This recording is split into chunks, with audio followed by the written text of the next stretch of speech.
Shipwrecked by Richard Gunther. The story of Paul's journey to Rome, taken from the Bible.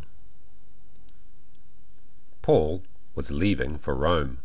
He said farewell to his friends.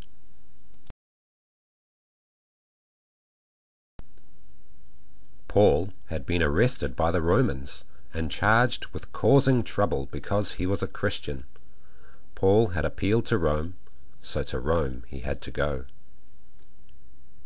The wind began to blow.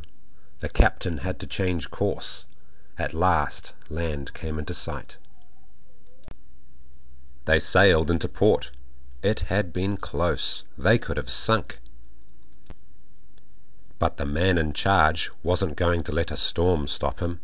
He had orders to get the prisoners to Rome. He ordered everybody back to the ship.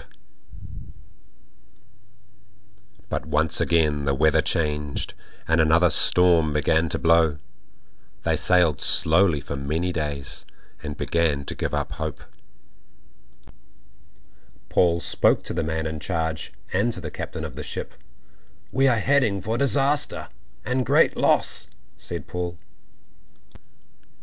But they decided to sail on anyway. After many more days of storm, they had a quieter day, and everyone began to be hopeful. But the storm closed in again, and now they were driven towards the islands. To lighten the ship, the crew began to throw cargo into the sea. Paul called everybody together. "An angel told me last night," said Paul, "that we shall all be saved as long as we all stay on the ship. He said to me, 'Don't be afraid, you must be brought before Caesar.'"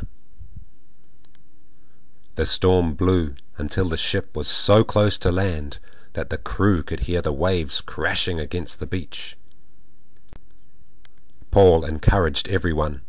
"Eat what you can," he said, "because none of you will die. You need some energy." Some of the soldiers thought of killing the prisoners in case they escaped, but in the end they were convinced that everybody should stay together. The ship did strike the rocks and began to break up, but all 276 people on board managed to survive the journey to shore.